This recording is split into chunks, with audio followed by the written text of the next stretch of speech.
Capítulo 73. Primeiro dia de escola. Parte 2. Uma escada conduzia por uma abertura no teto ao segundo andar, que era, como esperado, ocupado por ainda mais estantes de livros. As mesas e cadeiras espalhadas sugeriam que algumas pessoas tinham o hábito de estudar no local. Lembrei do conselho do Hitogami. Rudeus, vá em frente e matricule-se na Universidade de Magia de Hanoa. Lá, investiguei o incidente de deslocamento da região de Fitoa. Se fizer isso, será capaz de recuperar suas habilidades e confiança como um homem. Eu tinha esquecido quase tudo a respeito da primeira parte. Mas isso era perfeito. Com o grande volume de livros no local, eu estava fadado a encontrar algo sobre teletransporte. Entretanto, por onde começar? Será que devo perguntar ao bibliotecário? Não precisava de pressa. Nem mesmo o Reino Azura havia descoberto o que causou o incidente de deslocamento ainda. Se eu pudesse descobrir isso tão rápido, o Hitogami não teria me dito para me matricular na universidade. Teria me dito para entrar furtivamente e investigar, em vez disso. Na verdade, apenas me disse para investigar o incidente, não para descobrir sua causa. Talvez devesse estar acontecendo algo enquanto eu procurava. No momento, decidi compreender o sistema de prateleiras. A maioria dos livros era escrita na língua humana, mas entre eles estavam aqueles escritos na língua do deus demônio e na língua do deus fera. Também havia um livro na língua do deus lutador. Os alfabetos que eu não conhecia deviam ser a língua do deus do céu ou talvez a língua do deus do mar. Gostaria que traduzissem aqueles volumes para línguas que eu poderia ler. Houve um gritinho repentino por trás de mim. Me virei e vi um garoto com cabelos brancos e óculos escuros, carregando uma série de tomos e pergaminhos e olhando na minha direção. É o Phipps, percebi. Me apressei a me endireitar, pressionei meus pés juntos e me curvei. Peço desculpas pelo outro dia. Minhas ações descuidadas fizeram você perder um pouco de prestígio. Eu planejava te dar uma caixa de doces, mas, infelizmente, como um aluno novo, tenho me ocupado com muitas coisas. Não, está tudo bem, por favor, não se curve. Havia um cara na minha vida anterior que eu realmente respeitava, chamado Masa. Um trabalhador que poderia enfrentar qualquer coisa que a vida jogasse sobre ele prostrando-se sobre as mãos e joelhos. Um de seus decretos era: sempre que você estragar alguma coisa, encontre um lugar inócuo como o banheiro para pedir desculpas sinceras, para que você não grite em um local mais público. Meu súbito pedido de desculpas fez Phipps entrar em pânico e parecia que estávamos indo em uma direção em que ele provavelmente me perdoaria. Sucesso. Rude. Quero dizer, Rudeus, certo? O que está fazendo aqui? Só um pouco de pesquisa. Sobre o que? Pressionou Fitz. O incidente de deslocamento. Quando eu disse isso, suas sobrancelhas se uniram. Falei algo estranho. O incidente de deslocamento. Por quê? Perguntou ele. Eu morava na região de Fitoa do Reino Azura e fui teletransportado para o continente demônio após o incidente. O continente demônio? Disse Fitz. Achei sua surpresa um pouco exagerada. Sim. Demorei 3 anos para voltar para casa. Toda a minha família já foi encontrada, mas ainda há uma pessoa que está perdida. Esta parece ser uma boa oportunidade para fazer algumas pesquisas. É por isso que você veio para esta escola. Isso mesmo. Eu não poderia dizer a ele que o verdadeiro motivo era encontrar uma cura para minha impotência. Além disso, eu não estava mentindo. Queria saber por que o incidente de deslocamento aconteceu. Entendo. No final das contas, você realmente é incrível, disse ele, coçando a parte de trás da orelha. Eu não tinha certeza do que era tão incrível, já que ainda não tinha descoberto nada. Talvez ele tivesse reconhecido o meu poder após nossa simulação de batalha no outro dia. Bem, tanto faz. E o que, posso perguntar, você está fazendo aqui? Falei. Sim. Estou trabalhando em alguns documentos. Preciso ir. Nos vemos de novo, Rudeus. Sim, claro, até mais. Fix se virou com pressa, indo em direção à entrada da biblioteca. No entanto, depois de apenas alguns passos, ele de repente olhou para trás. Ah, claro! Você deveria ler um livro escrito por Animo sobre teletransporte, chamado Uma Consideração Exploratória sobre Teletransportação em Labirintos. Isso não é ficção criativa, mas é fácil de ler. E então ele saiu correndo. Não parecia guardar rancor pelo exame. Talvez fosse mesmo um cara muito bom. Fui ao bibliotecário perguntar sobre o livro Uma Consideração Exploratória sobre Teletransportação em Labirintos e li até a hora do almoço. Era um volume fino, com menos de 100 páginas de espessura, e contava a história de Animos Macedônios, um aventureiro nativo das regiões nortenhas que foi explorar um labirinto. O labirinto, apropriadamente chamado de labirinto de teletransporte, era um tipo raro cujas armadilhas eram todas focadas em teletransporte. Havia 5 tipos de bestas que viviam lá dentro, todas criaturas altamente inteligentes que entendiam o formato do labirinto e para onde as armadilhas de teletransporte enviariam uma pessoa. Se alguém tivesse o azar de pisar em uma armadilha, se depararia com monstros esperando do outro lado. Era difícil evitá-las durante o combate, e se uma batalha se tornasse caótica, o grupo poderia ser imediatamente separado, então o labirinto foi classificado como perigoso ao extremo. Enquanto Animos e seus companheiros mergulhavam lá, ele estudou as armadilhas de teletransporte que encontrou pelo local. Havia basicamente 3 tipos de armadilhas. O primeiro era um teletransportador de via única. Mandaria as pessoas sempre para o mesmo local, mas não havia como voltar de lá. Outro era um teletransportador recíproco. Haveria um círculo mágico no destino, para que o retorno fosse possível. E por fim, havia o teletransportador aleatório, que enviava a pessoa para um local que não faria ideia. A estratégia básica que os aventureiros empregavam no labirinto de teletransporte era usar os círculos mágicos para se teletransportar repetidamente cada vez mais para o fundo, mas misturados entre as armadilhas estavam teletransportadores aleatórios. Se acabasse pisando em algum deles por engano, seria separado do grupo e forçado a lutar sozinho contra um monte de bestas. O livro de Animos continha suas pesquisas e teorias sobre como distinguir os teletransportadores aleatórios dos outros. No meio de sua jornada, ele descobriu como diferenciá-los e rapidamente avançou mais fundo no labirinto. Mas acabou se empolgando, esquecendo que seu método não era infalível. No final da história, identificou um tipo de armadilha incorretamente e pisou em um teletransportador aleatório. Cercado por um grande número de inimigos, perdeu um braço, mas de alguma forma conseguiu escapar com vida. No entanto, perdeu todos os seus 3 camaradas no processo. O próprio Animos não podia mais lutar, então abandonou sua vida como aventureiro. A história terminava com uma linha dizendo que deixaria a conquista daquele labirinto para o leitor. A parte de trás do livro estava repleta com teorias sobre teletransporte aleatório. A nomenclatura não era totalmente precisa, uma vez que o alcance de teletransporte das armadilhas aleatórias era predeterminado apenas até certo ponto. Além disso, embora as pessoas pudessem se teletransportar para o meio de uma caverna, era extremamente raro ser teletransportado para dentro da Terra. Animos levantou a hipótese de que isso era devido à resistência entre a mana do destino e a mana da pessoa sendo teletransportada, que era o mesmo princípio que explicava por que alguém não poderia lançar um feitiço ofensivo direto pelo corpo de uma pessoa. Isso era algo que eu já sabia. Embora a magia de cura envolvesse fazer a magia correr pelo corpo de outra pessoa, suspeitei que estava relacionado a um motivo pelo qual eu não poderia lançar magia de cura sem um encantamento, mas deixaríamos isso para outra hora.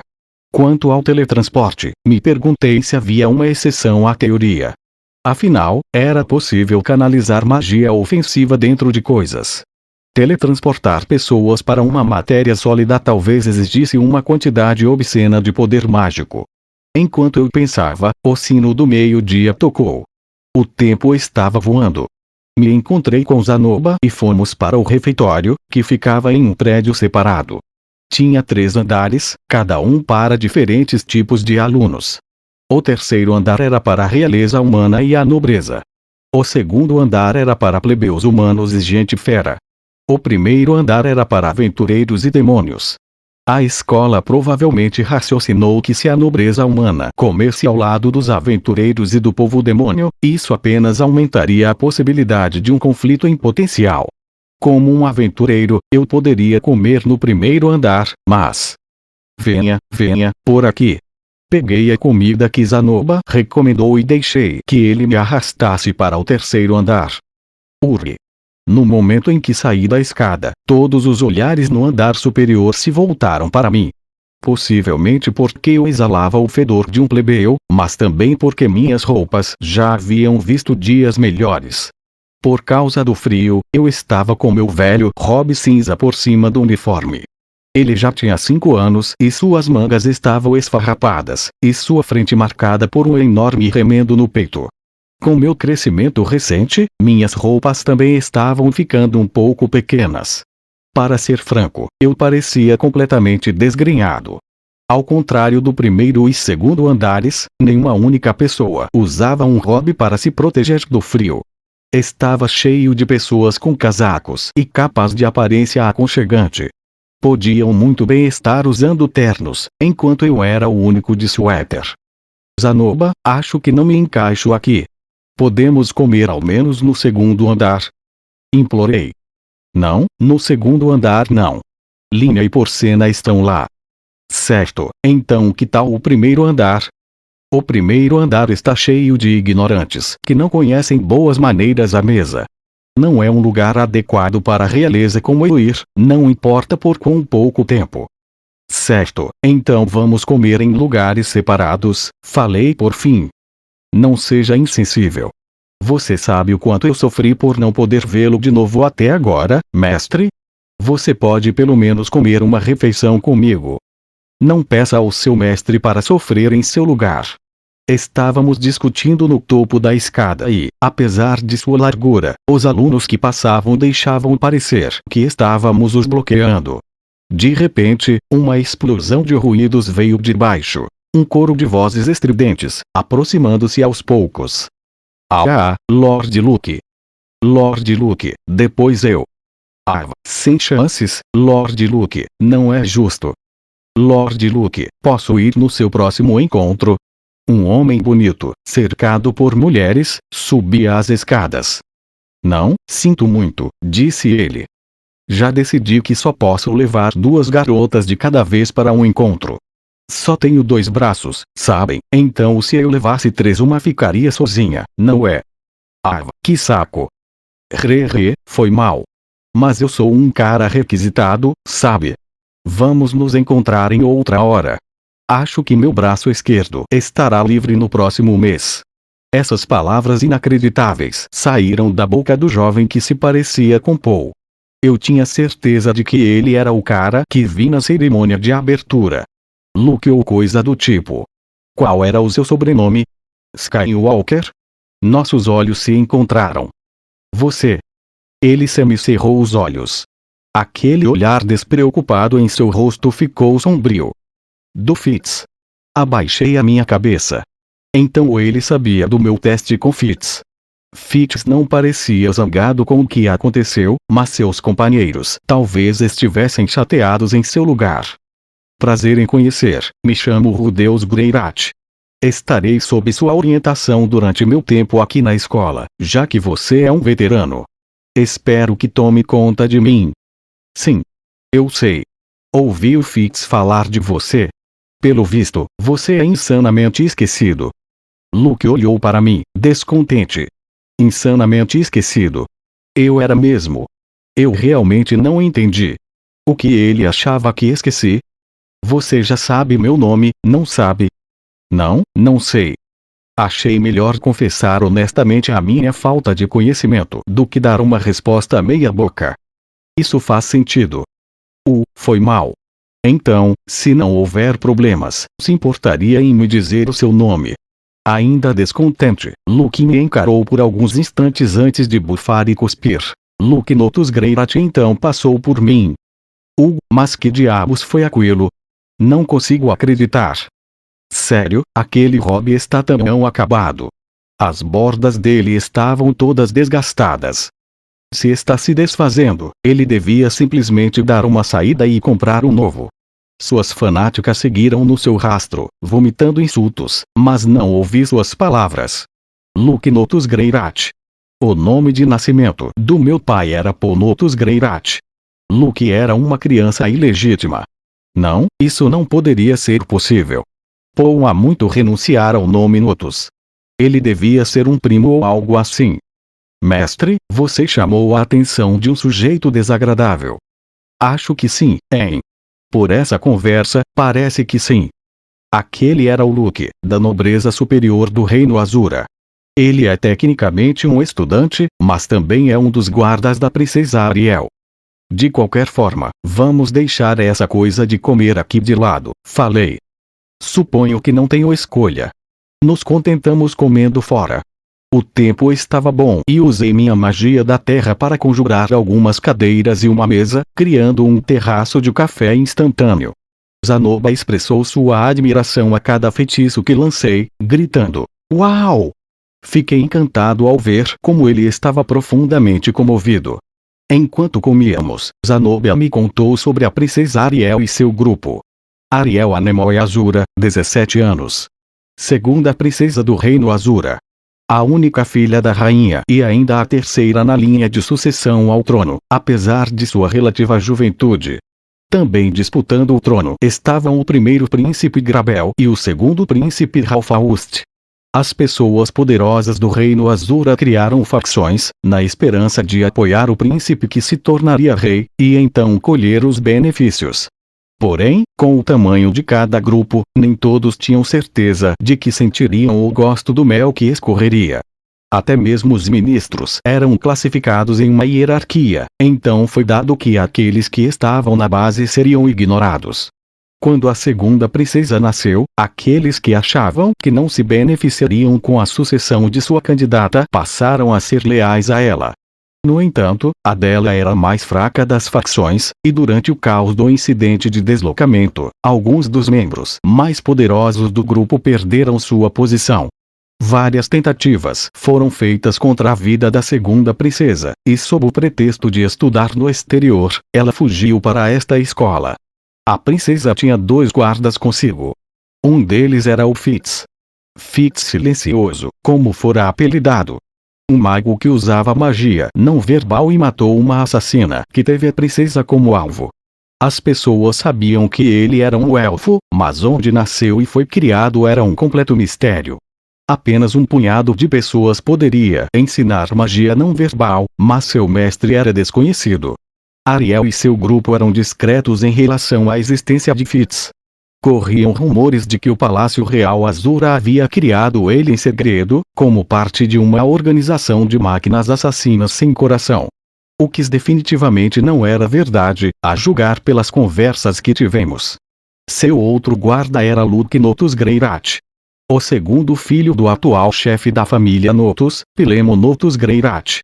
Desde o nascimento, foi treinado para se tornar um dos cavaleiros da guarda da princesa Ariel, e continuou nesse papel para o caso de a princesa conseguir recuperar o poder e retornar à luta pela sucessão. Desde o momento em que se matriculou na escola, ele foi continuamente banhado pelos holofotes, tornando-o um alvo de inveja, medo e respeito. Para encerrar, Zanoba disse: "Mas esteja avisado, algumas dessas informações são minhas próprias conjecturas." Sim. Obrigado. Na verdade, você está bem por dentro das coisas. Por que fui forçado a investigar o assunto? Por quem? Perguntei. 2 tolas do povo fera. Linha e Porcena, hein? De fato. Seu rosto era a própria imagem da angústia. Elas haviam o transformado em seu garoto de recados. Zanoba. Você está sendo intimidado por aquelas 2? Intimidado? Não, eu apenas admiti a derrota após perder para elas. Isso é tudo. Admitiu a derrota, hein? Zanoba parecia ligeiramente em conflito, mesmo enquanto falava sem rodeios. Eu queria ajudá-lo. Mas não sabia a extensão do poder das minhas possíveis oponentes. O povo fera costumava tirar conclusões precipitadas e eu não queria torná-las inimigas. No final das contas, porém, sempre ficaria do lado daqueles que são intimidados. Se elas estão fazendo algo que você não gosta, por favor me diga. Posso não ter muito poder, mas vou ajudar.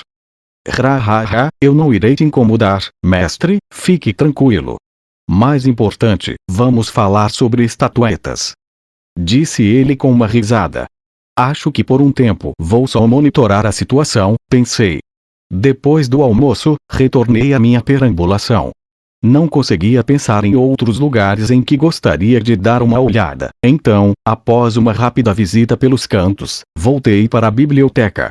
Procurei referências sobre teletransporte, mas nunca havia frequentado uma biblioteca antes. Demorei um pouco só para vasculhar pelas pilhas de livros. A biblioteca me permitia examinar um catálogo de sua coleção, do qual selecionei livros com a palavra teletransporte em seus títulos. Depois disso, os cacei no mar de prateleiras. Só isso tomou várias horas. Além disso, a maior parte do que encontrei não era detalhado o suficiente, escritos em jargões técnicos, em linguagens que eu nem conhecia, ou exigiam conhecimento prévio sobre o assunto para entendê-lo. Se vou me enfiar aqui e pesquisar isso, acho que vou precisar de um caderno. Havia um limite para o que eu poderia guardar na minha memória. Decidi deixar os livros para o dia seguinte e saí da biblioteca. Lá fora, o sol estava se pondo e os alunos que haviam terminado as aulas estavam aos poucos retornando para o dormitório. Alguns também pareciam ir para a biblioteca. Fui na direção oposta, à loja da escola, na entrada do prédio principal. A loja estava cheia de alunos comprando em silêncio. Uma rápida olhada ao redor revelou livros de magia, cristais mágicos, robes, espadas de madeira, varinhas de iniciante, bolsas, sapatos e sabonetes, entre outros itens diários essenciais. Também havia alimentos como carne seca, carne defumada, além de garrafas de água potável e álcool. Comprei uma seleção aleatória de papel, caneta, tinta e um barbante para amarrar o papel. Não poderia ir à escola sem nem mesmo os suprimentos mais básicos. Quando saí, o lado de fora já estava escuro. Não havia qualquer poste de luz, mas o caminho ainda estava ligeiramente iluminado, então continuei andando. Embora o inverno já tivesse acabado, ainda havia neve nas calçadas. Andei com cuidado e corri em direção ao dormitório. Quando passei pelo dormitório feminino, não vi ninguém por perto. Meus arredores estavam completamente desprovidos de outras pessoas. Foi então que aconteceu. Algo caiu. Era branco, mas não era neve. Por instinto, agarrei aquilo. O que se revelou diante de mim foi um tecido todo branco. Tinha enfeites, mas eram sutis e elegantes. O nome adequado para este item em particular era calcinha, e uma de qualidade bastante alta. Parecia, no mínimo, mais cara do que as que ele na Lise costumava usar. Será que alguém estava tentando pendurá-la para secar? Olhei para cima e vi uma pessoa espiando pela borda de uma das varandas. Achei que nossos olhos se encontraram, mas estava escuro, então não pude discernir seu rosto. Parecia que eu já tinha o visto em algum lugar. Você derrubou. Gaama. Ladrão de calcinhas. O grito da aluna não veio de cima, mas sim de trás de mim. Em pânico, me virei para encontrar uma pessoa gritando e apontando o dedo para mim. Isto é um equívoco. Mas já era tarde demais. Momentos depois do grito, as janelas das outras varandas se abriram fazendo barulho. Então, pessoas surgiram saltando do primeiro andar, uma após a outra. Antes que eu percebesse o que estava acontecendo, fiquei cercado, a calcinha ainda na minha mão. Não fazia ideia do que estava acontecendo. De pé na linha de frente estava uma garota bem musculosa. Seus ombros eram quase 2 vezes maiores que os meus. Ela era do povo fera. Ou não, uma demônio? Pervertido nojento. Ela cuspiu no chão enquanto eu ficava lá, confuso. O que estava acontecendo? Claro, eu era um garoto de 15 anos com um interesse saudável por roupas íntimas femininas, mas não tinha roubado, nem mesmo tentado cheirar. Espere aí, falei. Por favor, espere, eu não fiz nada. Você não fez nada. A mulher enorme agarrou o meu braço. Então por que não me diz o que está em sua mão? Bem, sim, eu estava segurando uma calcinha na mão. A julgar pela expressão em seu rosto, ela considerou essa prova suficiente. Minhas pernas tremeram. Não é da princesa Ariel? Não me importa o quanto você possa admirá-la, fazer algo assim a esta hora é um ato descarado. Você devia ter vergonha. As outras garotas entraram na conversa, dizendo: isso mesmo. Seu pervertido. E morra. Isso já bastava, eu já estava com vontade de chorar. Agora, venha comigo. Faremos com que você se arrependa tanto que nunca mais fará isso de novo. Ela me puxou pelo braço. Tentei resistir, mas tudo o que fiz foi deixar algumas marcas de derrapagem no chão. Nesse ritmo, seria arrastado para algum lugar e levaria uma surra indescritivelmente horrível, e tudo por causa de uma falsa acusação. Deveria correr. Mesmo sem ter feito nada de errado. Mas correr seria como declarar a minha culpa. Não, eu tinha que manter minha posição. Não fiz nada de errado. Usei magia da terra para ancorar os meus pés no lugar. A garota olhou para trás com surpresa e depois sorriu com desprezo. E, o que é isso? Está planejando resistir. Quanta coragem para um ladrão de calcinhas. Acha mesmo que pode lutar contra tantas pessoas? Boa pergunta. As examinei e concluí que possuía boas chances. Já tinha lutado em situações muito piores nos meus dias como aventureiro. Poderia lidar com essas garotas. Ainda assim, não queria agravar a situação e espancar um monte de garotas, aumentando as acusações contra mim, e uma delas acabaria sendo verdade. Isso poderia resultar até mesmo na minha expulsão. Esperem. Não façam nada com ele. A voz de um garoto, ligeiramente aguda, soou. Lord Fitz. O quê? Lord Fitz. Uma voz tão linda. O que ele está fazendo aqui? A multidão se dividiu, revelando Fitz.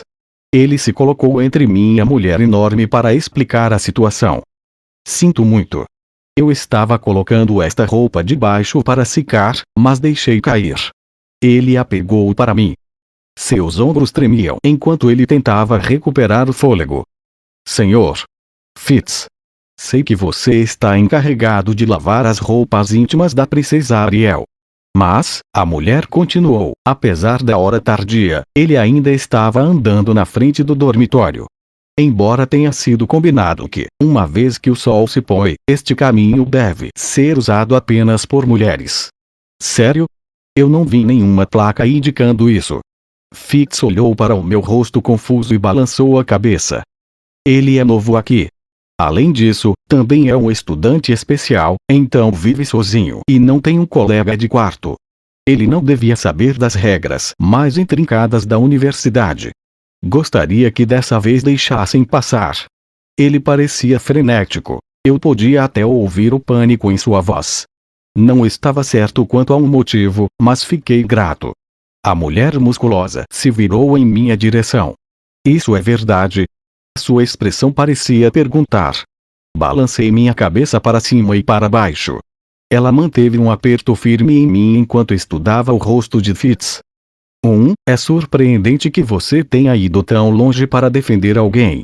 O que você diz deve ser verdade. Ainda assim, permanece o fato de que este garoto violou as regras do dormitório. Faremos dele um exemplo punindo. O quê? Enquanto falava, ela tentou me puxar, mas depois congelou.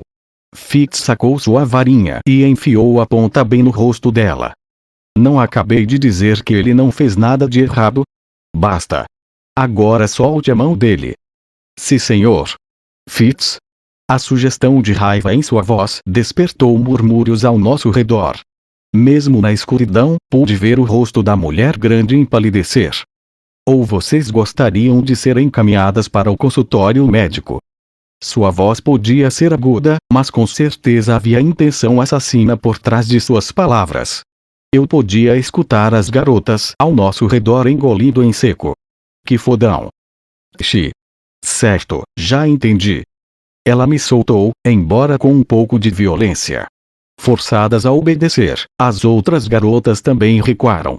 Meu pulso doía, mas não parecia precisar de cura. Lord Fitz, vou deixar isso passar. Mas você aí. É melhor nunca mais mostrar sua cara no dormitório feminino em uma hora dessas. Da próxima vez que te ver, não vou mostrar misericórdia. A mulher corpulenta cuspiu essas palavras antes de voltar para a janela da qual havia saltado. As outras garotas também zombaram de mim enquanto desapareciam. Em um instante, foram todas embora. Uf! Aquela garota! Se ela ao menos escutasse.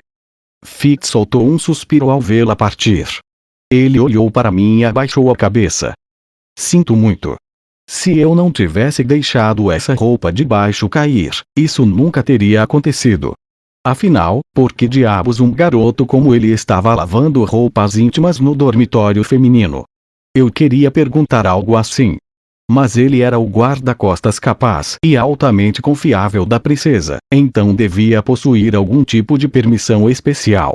Ele parecia um homem honesto. E era confiável, jovem, e seus óculos o faziam parecer ainda mais elegante. Merda! Meu coração estava disparado, embora a pessoa na minha frente fosse um cara. Eu poderia estar me apaixonando. Você não fez nada de errado. Só me ajudou, falei. Te ajudei. São elas que se machucariam se você ficasse sério. A razão pela qual ele estava tão frenético me acertou. Fitz devia ter pensado que elas se machucariam se eu liberasse o meu poder. Então agiu para garantir a segurança delas. Mas mesmo assim, senti compaixão em suas ações. Se isso fosse um mangá shoujo, seria nesse momento que nossa história de amor começaria. Ainda assim, aquilo tudo veio do nada. O que ela quis dizer? Perguntei. Sim, bem, é como a senhorita Goliard disse. Quando o sol se põe, os alunos do sexo masculino não podem chegar perto do dormitório feminino. Sério? Mas isso não estava escrito nas regras da escola, protestei. Isso foi decidido entre os alunos que vivem nos dormitórios. Quando o sol se põe, os garotos não podem usar essa estrada e devem fazer um desvio para chegar até a estrada deles. Uma regra tácita, hein? Teria sido bom se alguém tivesse me contado sobre isso. Tipo Ozanoba. Eu não sabia. Não é sua culpa, disse ele. Da próxima vez tome cuidado. Tomarei. Ele não precisava me dizer duas vezes. Eu provavelmente não voltaria a usar o mesmo caminho, nem mesmo durante o dia. Ainda não conseguia suportar os olhares hostis de uma multidão inteira voltados para mim. De qualquer forma, obrigado por me ajudar, falei. Se você não tivesse vindo ao meu resgate, eu não sei o que teria acontecido. Não se preocupe com isso. Só fiz o que qualquer outra pessoa teria feito. O que qualquer outra pessoa teria feito. Sério? Parando para pensar, eu tinha muitas lembranças ao ser mal interpretado ou falsamente acusado nos últimos tempos. Tinha começado com o povo fera, depois Paul e Orsted. Meu rosto era tão indigno de confiança. No entanto, Fitz não decidiu arbitrariamente que eu era culpado. Na verdade, me defendeu, embora eu fosse parcialmente culpado pelo que tinha acontecido. Ele me deu até conselhos na biblioteca. E tinha muita influência na escola, mas não tinha deixado isso subir a cabeça. Ele era um homem de caráter. Um veterano, em todos os sentidos da palavra. Eu tinha me decidido, como uma demonstração de meu respeito por ele, iria chamá-lo de Mestre Fitz. Além disso, Deus, você poderia ter saído disso sem machucar ninguém, não poderia. De forma alguma. Fico muito grato a você, Mestre Fitz. Quando inclinei a cabeça, ele coçou a bochecha timidamente. Ah, é meio estranho ouvir você me agradecer. E? Por quê? Quando perguntei, ele só mostrou um sorriso enorme, mostrando os dentes. Isso é segredo. E, assim, meu primeiro dia na escola acabou.